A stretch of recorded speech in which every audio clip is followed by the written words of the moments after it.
जब कोरोना की दवा है ही नहीं, फिर हॉस्पिटल्स में क्या हो रहा है? देखिए, अभी तक कोई कारगर दवा नहीं है इस कोविड के लिए। जो हम लोग इस्तेमाल कर रहे हैं, रेमडेसिविर है या टोसिलिजुमैब है या स्टीरॉइड्स हैं, इनमें से बहुत पैनिक की सिचुएशन, कई रोज 50 फ़ोन आ रहे हैं पेशेंट्स के कि रेमडेसिविर नहीं है, कहीं से आप रेमडेसिविर अरेंज करा दीजिए। मैं ये कहना चाहूँगा कि आप रेमडेसिविर के पीछे अपनी इतनी टेंशन मत लीजिए। रेमडेसिविर से ये नहीं देखा गया कि मॉर्टेलिटी कम होती है। हाँ, अगर राइट टाइम पे रेमडेसिविर मिल जाती है किसी को अर्ली फेज में, तो 2-3 दिन का आपका हॉस्पिटल का स्टे कम हो जाता है। बट मॉर्टेलिटी बेनिफिट उतनी देखी नहीं गई है। तो रेमडेसिविर नहीं मिला, इससे पैनिक होने की ज़रूरत नहीं है। टोसिलिजुमैब नहीं मिला, इससे पैनिक होने की ज़रूरत नहीं है। जो मॉर्टेलिटी बेनिफिट थोड़ी बहुत देखी गई है वो है स्टीरॉइड से, जो कि हर जगह पर अवेलेबल है। डेक्सामेथासोन या प्रेडनिसोलोन या मिथाइल प्रेडनिसोलोन, ये बहुत ही चीप दवाइयाँ हैं, हर मेडिकल स्टोर में अवेलेबल हैं, इनकी कोई कमी नहीं है। तो जो इन्फ्लेमेटरी या साइटोकाइन स्टॉर्म वाला फेज है, उनमें राइट टाइम पे ये स्टीरॉइड्स मिलनी ज़रूरी होती हैं। तो जो हम लोग जो ट्रीट कर रहे हैं, यही देख रहे हैं कि जो पेशेंट्स को सपोर्टिव केयर की ज़रूरत है, कि उनका लंग ऑलरेडी इन्फ्लेम्ड है या सूजन उसमें आ गई है साइटोकाइन स्टॉर्म के ज़रिए, उन्हें हम स्टीरॉइड्स दे रहे हैं। काफ़ी अर्ली स्टेज में आ जाते हैं और अपने पास रेमडेसिविर है तो रेमडेसिविर दे देते हैं, ताकि 2-3 दिन उनका हॉस्पिटल स्टे कम हो जाए, ताकि दूसरे डिजर्विंग कैंडिडेट्स को जो है और बेड मिल पाए।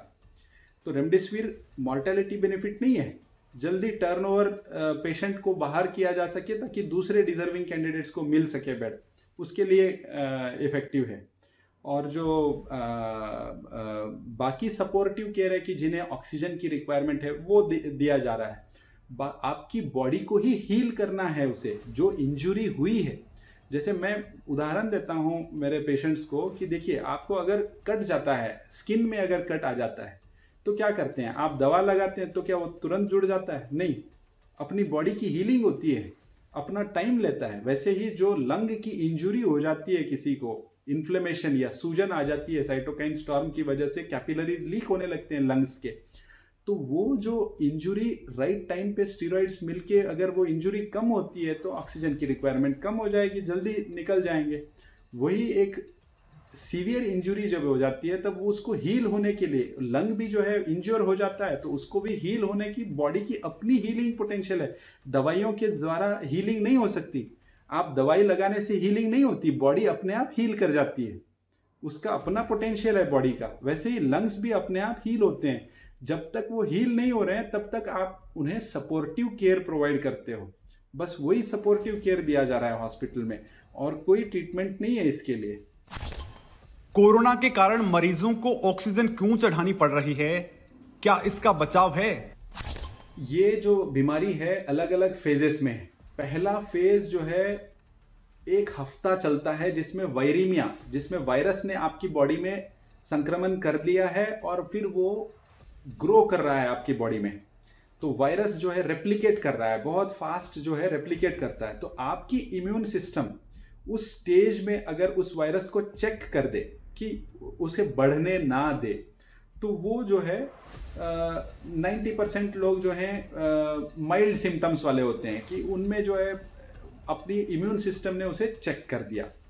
बचे जो 10% लोग हैं, जिनमें ये वायरस एक्सेस जो है वायरल लोड उनका बढ़ जाता है, आपकी इम्यून सिस्टम को वो इस तरह से अफेक्ट करता है कि एक 10%, 8 से 10% ऐसे लोग हैं जिनमें ये आपकी इम्यून सिस्टम को अनरेगुलेटेड फैशन में जो है स्टिम्युलेट कर देता है, और ये अपनी इम्यून सिस्टम जो है उस वायरस के अगेंस्ट काम करने लगती है। ये जनरली देखा जाता है कि 8 से 10 दिन के बाद का फेज है। पहला फेज है वायरीमिया, दूसरा फेज है साइटोकाइन स्टॉर्म, जिसे कहते हैं कि आपकी इम्यून सिस्टम इम्बैलेंस हो गई है और अपनी ही बॉडी को डैमेज करने लगी। तो इस फेज को जो है आइडेंटिफाई करना टाइम पर बहुत ज़रूरी है, कि लोग अगर, हाँ मुझे कुछ माइल्ड सिम्टम्स हैं और हम निग्लेक्टफुल रहे, एक वो जो इन्फ्लेमेशन या जो साइटोकाइन स्टॉर्म वाला फेज है, उस फेज में जैसे ही हम एंटर कर रहे हैं, 8 से 10 दिन के बाद वाला जो फेज है, उसमें आपको आपके डॉक्टर से CRP, डी डाइमर, ये कुछ टेस्ट्स हैं जो इंडिकेट करती हैं कि आपकी साइटोकाइन्स बढ़ गई हैं या आपका साइटोकाइन स्टॉर्म की तरफ प्रोग्रेस हो रहा है। जैसे ही ये मार्कर्स बढ़ रहे हों, आपको तुरंत जो है डेक्सामेथासोन या प्रेडनिसोलोन या मिथाइल प्रेडनिसोलोन नाम की जो स्टीरॉयड की दवाइयां हैं जो इस साइटोकाइन स्टॉर्म को सप्रेस करती हैं, वो टाइमली अगर शुरू हो जाती हैं तो इम्यून सिस्टम के जरिए जो इन्फ्लेमेशन से आपकी लंग इंजुरी होगी उसको आप टाइमली रोक सकते हो। अगर इस फेज में हमने इस साइटोकाइन स्टॉर्म को नहीं रोका और ये इन्फ्लेमेशन जो है आपकी लंग की आर्किटेक्चर को अगर डैमेज कर दिया, एक बार लंग की आर्किटेक्चर डैमेज हो जाती है, अल्वियोलाई जो लंग की एक्सचेंज वाली जो जगह हैं वहां पर सूजन की स्टेज से अगली स्टेज में मैंने डैमेज या नेक्रोसिस हम उसे कहते हैं, उस स्टेज में अगर चले जाते हैं तब जो है वो रिकवर जल्दी नहीं होता।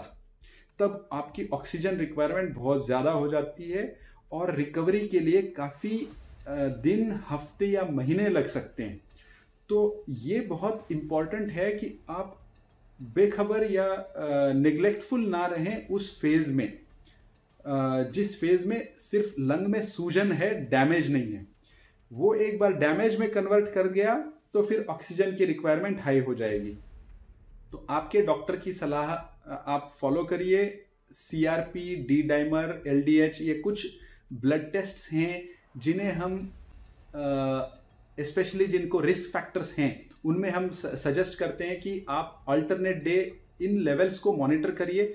जैसे ही देखें कि इनमें बड़ी बड़ी जंप हो रही है, बढ़ रहा है, मतलब आप साइटोकाइन स्टॉर्म में एंटर कर रहे हो, तुरंत जो है आपने एंटी इन्फ्लेमेटरी माने स्टीरॉइड्स का कोर्स लेना जरूरी है ताकि आपकी oxygen requirement lung damage phase में ना चली जाए।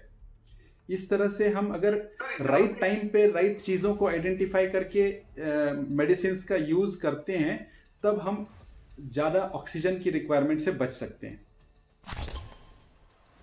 कोरोना का असर ग्रामीणों पर कम, शहरवासियों पर ज्यादा क्यों है? सीधी सी बात है कि जो जितना फिजिकली एक्टिव है वो उतना बचा हुआ है। आप शहरों में देख लीजिए, एक सेडेंटरी लाइफस्टाइल जीते हैं लोग। अब गांव में आपको आपके पास बाइक हो तो भी आपको कहीं ना कहीं खेतों में चलना ही होगा, आपको कहीं ना कहीं आपको फिजिकली एक्टिव रहना ही पड़ता है। और जो गांव की हवा है वो भी मैटर करती है। तो ये डिफरेंस तो बिल्कुल देखा गया है और इसका बहुत बड़ा कंट्रीब्यूशन फिजिकल एक्टिविटी को जाता है। तो एक्सरसाइज अगर आप सिटी में भी हो, अगर आप रोज कम से कम 20 मिनट एक्सरसाइज कर रहे हो, अपनी कार्डियो रेस्पिरेटरी सिस्टम जो है, आपकी लंग्स की पूरी वाइटल कैपेसिटी को यूज होना है। आपकी लंग्स में जो है खून का दौरान हर हिस्से में होना है, उसके लिए आपकी लंग की पूरी कैपेसिटी यूज हो। एवरी डे अगर आपका लंग पूरा इतना यूज कर रहे हैं आप, तो आपको कोविड से रिस्क कम हो जाती है। बहुत ही नेचुरल फिनोमेना है ये, इसलिए रूरल पॉपुलेशन में डेफिनेटली इसका जो है इफेक्ट। कोई भी व्यक्ति घर पर ही अपनी इम्यूनिटी कैसे बढ़ा सकता है? देखिए, अपने घर के अंदर बहुत सारी एंटी इन्फ्लेमेटरी चीज़ें हैं, जैसे हल्दी है, जैसा अदरक है, लहसुन है, ये सारी एंटी इन्फ्लेमेटरी चीज़ें हैं। तो इनका सेवन करने से आपकी इम्यून सिस्टम भी अच्छी बनी रहेगी और इन्फ्लेमेशन भी ज़्यादा नहीं होगी। पर क्या ये आपको 100% इम्यून कर देती हैं कोविड से? नहीं, ये 100% आपको प्रोटेक्ट नहीं कर सकती हैं।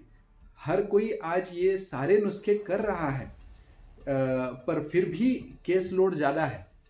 तो ये इसमें जो स्ट्रैटेजीज़ हैं, कुछ स्ट्रैटेजीज़ हैं कि बाहर से इन्फेक्शन को अंदर ना आने दिया जाए, जिसमें है आपका लॉकडाउन या सोशल डिस्टेंसिंग, मास्क का इस्तेमाल करना, हैंड सैनिटाइजेशन, सरफेस सैनिटाइजेशन, इन चीज़ों को करके आप वायरस को अंदर नहीं आने दे रहे। पर वायरस अब इस स्टेज पर पहुंच गया है कि वो कम्युनिटी में पहुंच गया है। अब जो है आपका फोकस उन चीज़ों पे तो रहना है ही, पर अपनी इम्यून सिस्टम पे आपको ज़्यादा फोकस करना है। तो अभी जो हाल ही में एक स्टडी पब्लिश हुई है जिसमें 50,000 कोविड पेशेंट्स का उन्होंने डेटा देखा रिट्रोस्पेक्टिवली कि जो लोग फिजिकली एक्टिव थे और जो इनएक्टिव थे, जो हफ्ते में 150 मिनट एक्सरसाइज कर रहे थे, उनमें जो है ये देखा गया कि 2.5 गुना उनमें कोविड की मृत्यु दर कम थी, दुगनी उनकी आईसीयू में भर्ती होने की रिस्क कम थी, 2.26 उनकी जो है हॉस्पिटलाइजेशन की रिस्क कम थी। तो डेफिनेटली आप एक्सरसाइज के जरिए अपनी इम्यूनिटी को अच्छे से स्टिमुलेट कर सकते हैं, मेडिटेशन के जरिए अपने इम्यून सिस्टम को स्ट्रांग कर सकते हैं डी स्ट्रेसिंग के जरिए, और स्लीप की क्वालिटी इंप्रूव करने से आपको जो है इवनिंग टाइम्स में स्क्रीन का एक्सपोजर ना करें, कोई स्ट्रेसफुल टीवी सीरियल्स वगैरह ना देखें, प्लीजिंग एनवायरनमेंट घर में बनाएं ताकि आपकी नींद अच्छी हो। इसे स्लीप हाइजीन कहते हैं। तो नींद से पहले कुछ लोग जो हैं, अगर किसी को नींद की दिक्कत है तो बॉडी स्कैनिंग मेडिटेशन भी आप कर सकते हैं। इसका आपको बॉडी स्कैनिंग मेडिटेशन पर आप गूगल करके देखिए, आपको अच्छा टेक्निक्स पता चलेंगे कि कैसे अपनी नींद को इम्प्रूव करनी है। तो आप अब जो बारिश हो रही है कोविड की, उस बारिश को आप नहीं रोक सकोगे, आपको छाता लेना है, अपनी इम्यून सिस्टम को जो है स्ट्रांग बनाना है इससे लड़ने के लिए। घरेलू नुस्खों, यूनानी आयुर्वेदिक दवाओं का सीधा इस्तेमाल कितना ठीक है? देखिए, कई बार आयुर्वेदिक मेडिसिन को बहुत सेफ मान लिया जाता है, पर आयुर्वेदिक मेडिसिन में भी खास करके जिन मेडिसिन में मेटल्स यूज होते हैं, जैसे मर्क्यूरी हो, गोल्ड हो, सिल्वर हो, ये जो हैं आपकी इम्यून सिस्टम के साथ भी खेलती हैं और ये किडनी पर भी इफ़ेक्ट करती हैं। तो मैं ये कहना चाहूँगा कि हाँ, काफ़ी सारे जो नेचुरल हर्ब्स हैं वो हेल्पफुल हो सकती हैं, पर जिनमें मेटल का यूज़ हो, वो जो किडनी पेशेंट्स हैं या जो उन्होंने तो उसे अवॉइड करनी चाहिए। और अगर कोई ले भी रहे हैं तो आपने अपनी जो है दूसरे रिस्क फैक्टर्स अगर हैं आपको किडनी के लिए, जैसे डायबिटीज़ है, बीपी है, तो आपको अपने डॉक्टर की सलाह के बिना ऐसे मेडिसिन नहीं लेनी चाहिए।